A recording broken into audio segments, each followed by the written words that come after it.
بسم اللہ الرحمن الرحیم نحمده ونصلی ونسلم علی رسوله الکریم وعلی آلہ طیبین واصحابہ الطاہرین اما بعد۔ حضرات گرامی، یہ دور سوشل میڈیا کا دور ہے۔ کچھ واقعات ایسے ہیں جو ہم نے ماضی میں سن رکھے ہوتے ہیں، اب نئی تحقیق ہوتی ہے، اور ویسی تو تحقیق پہلے سے موجود ہے، کوئی نئی تحقیق نہیں ہوتی، لیکن ہمیں بسا اوقات ایک یک طرفہ بات جو ہے بتائی جاتی ہے، ہمارے ذہن میں وہی محفوظ ہوتی ہے۔ تو ان میں سے ایک یہ ہے کہ آب زمزم یہ کیسے جاری ہوا، یہ چشمہ کیسے جاری ہوا۔ عام طور پر ہم یہی سنتے آئے تھے کہ حضرت حاجرہ رضی اللہ تعالی عنہ پانی کی تلاش کے لیے نکلی، کیونکہ حضرت ابراہیم خلیل اللہ ان دو ہستیوں کو، حضرت حاجرہ جو کہ ان کی زوجہ محترمہ تھی، اور ان کے صاحبزادے حضرت اسماعیل، دونوں کو اس جگہ پر چھوڑ کر کے گئے جسے قرآن میں کہا گیا وادن غیر ذی زرع، بنجر جگہ پر جہاں کچھ بھی نہیں تھا۔ تو کھانے پینے کی اشیاء بھی دے کر گئے تھے، زادرہ جسے ہم کہتے ہیں، کھانے پینے کی اشیاء تو وہ ختم ہو گئی۔ اب حضرت حاجرہ جو ہے پریشان ہے، بیٹے نے جو ہے وہ پانی پینا ہے، دودھ کی ضرورت ہے، تو اب اس کی تلاش کے لیے جو ہے وہ پہاڑیوں پر، صفا و مروہ کی پہاڑیوں پر جو ہے وہ دوڑتی ہیں، کبھی صفا کی طرف کبھی مروہ کی طرف۔ یہ جو حاجی حضرات یا عمرہ کرنے والے لوگ جو ہیں، یہ جو ساج کرتے ہیں، یہ حضرت حاجرہ کی یادگار ہے، حالانکہ وہ اپنے بیٹے کے لیے پانی تلاش کرنے کے لیے نکلی تھی، کوئی عبادت کے لیے نہیں، لیکن اللہ کو یہ ادا جو ہے وہ پسند آ گئی۔ تو اب کبھی کہیں جاتی ہے کبھی کہیں جاتی ہے، تو پریشان ہو کر کے جب واپس اپنے بیٹے کے پاس آتی ہیں تو کیا دیکھتی ہیں کہ جبریل امین جو اللہ کے عظیم فرشتے ہیں، فرشتوں کے سردار ہیں، وہ اپنا پر جو ہے زمین پر مارتے ہیں، تو وہاں سے یہ چشمہ جو ہے وہ جاری ہو جاتا ہے، جسے ہم آب زمزم کہتے ہیں۔ ایک یہ ہے کہ حضرت جبریل جو ہے وہ اپنی ایڑی جو ہے مارتے ہیں تو چشمہ جاری ہوتا ہے، اور ایک قول جو ہے حضرت اسماعیل علیہ السلام کے بارے میں بھی ہے، اور صحیح قول جو ہے وہ حضرت جبریل علیہ السلام کے بارے میں ہے۔ اللہ تعالیٰ جو ہے جبریل امین کو جو ہے اس طرح کے مقاصد کے لیے جو ہے بھیجتا ہے، انبیاء کرام کے پاس تشریف لاتے ہیں، یا اسی طرح جو اللہ کے دین کے لیے کام کر رہے ہوتے ہیں۔ قول ایک صحیح قول جو ہے، افضل قول تو یہی ہے۔ اور یہ بھی ہے کہ حضرت اسماعیل علیہ السلام نے اپنی ایڑیاں جو ہے وہ رگڑی، کیونکہ وہ بھی جو ہے اللہ کے ایک عظیم نبی کے صاحبزادے تھے۔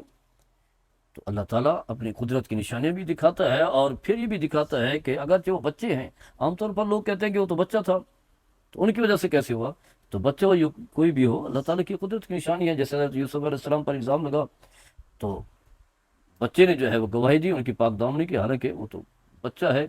اسی طرح جو ہے جب حضرت مریم پر الزام لگا تو حضرت عیسیٰ علیہ السلام کی طرف نے اشارہ کیا، عیسیٰ علیہ السلام نے بتایا کہ میں اللہ کا بندہ ہوں، جبکہ بنی اسرائیل کے لوگ کہنے لگے کہ ہم اس سے کیسے بات کریں، یہ تو بچہ ہے۔ تو اللہ تبارک و تعالیٰ اس طرح کی اپنی قدرت کی نشانیاں دکھاتا ہے، اور یہ بتاتا ہے کہ یہ اللہ کے مقرب اور عام خاص بندے ہیں۔ تو الغاز اس طریقے سے جو ہے یہ چشمہ جاری ہوا۔ تو ہمارے ہاں یہ جو یک طرف ہم بات بیان کر دیتے ہیں کہ حضرت اسماعیل کی ایڑیاں رگڑنے کی وجہ سے جو ہے یہ چشمہ جاری ہوا، تو یہ بھی غلط ہے۔ دونوں پہلو جو ہے بتایا جائے، اور یہ بتایا جائے کہ بہتر جو ہے یہ پہلو ہے۔ دلائل دونوں کے ہاں موجود ہیں، واقعات دونوں کے حوالے سے ہیں، لیکن اہمیت جو ہے وہ اسی قول کو دی جائے گی۔ آب زمزم کی فضیلت جو ہے وہ کسی سے مخفی نہیں ہے، یہ ایک ہمیشہ مقدس و بابرکت جو ہے وہ پانی جو ہے سمجھا جا رہا ہے۔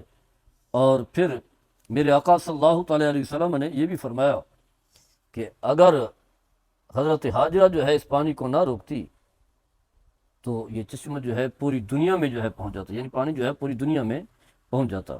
اس کی بڑی برکات ہیں، آگے چل کر کے ہم ان کی برکات بھی بیان کریں گے، لیکن اس وقت جو ہے مقصد یہی ہے، یہ جو ہمارے معاشرے میں جو غلط فہمی ہے اس کا ازالہ کرنا ہے۔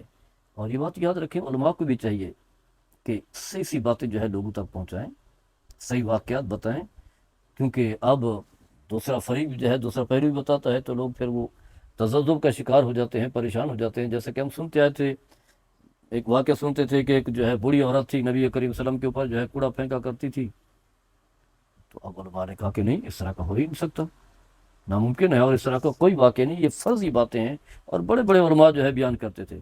اسی طرح یہ واقعہ بیان کیا جاتا ہے کہ ایک دفعہ جو ہے حضرت بلال نے اذان نہیں دی تو سورج جی صبح صادق ہی نہیں ہوئی. تو یہ بھی ساری فرضی باتیں ہیں، کوئی حقیقت نہیں ہے. صحیح حقائق جو ہے عوام کے سامنے رکھے جائیں، کیونکہ عوام الناس جو ہے وہ علماء کی باتوں کو جو اہمیت دیتے ہیں، انہیں پر اعتبار کرتے ہیں، اور جو کچھ ان سے سنتے ہیں آگے وہ بتا دیتے ہیں. جبکہ یہ باتیں فرضی ہوتی ہیں، جھوٹی ہوتی ہیں. کچھ تو ایسی ہیں کہ نبی کریم صلی اللہ تعالیٰ علیہ وسلم کی حدیث کہہ کر کے آگے بیان کیا جاتا ہے. جیسا کہ جب کہ آپ صلی اللہ علیہ وسلم فرمایا کہ جو شخص میری طرف جو ہے غلط بات منسوب کرتا ہے تو فرمایا اس کا ٹھکانہ جو ہے وہ دوزخ ہے. اور پھر آپ نے یہ بھی فرمایا کہ کفا بالمارِ کاذبا ان یحدث بکل ما سمع، انسان کے جھوٹ ہونے کے لیے اتنا کافی ہے کہ ہر سنی سنائی بات جو آگے بتا دے. تو ہمارے یہاں تو ایسی ہوتے، کہیں سے بات سن لی فلاں صاحب نے، پتہ نہیں کہیں سے سنی تھی، یاد تو نہیں ہے کہاں سے سنی تھی، پتہ نہیں کہاں سے پڑھی تھی، ایسے ہی تو آگے جو ہے بیان کر دیا جاتا ہے. تو ایسا نہ کریں جب تک کہ پوری تحقیق نہ ہو، اور اگر اس کے کئی پہلو ہیں تو سارے پہلو جو ہے بتائے جائیں تاکہ مسلمان کے سامنے جو ہے حقیقت جو ہے واضح ہو جائے. اللہ تعالیٰ ہم سب کو عمل کرنے کی توفیق عطا فرمائے. مالیہ الا البلاغ.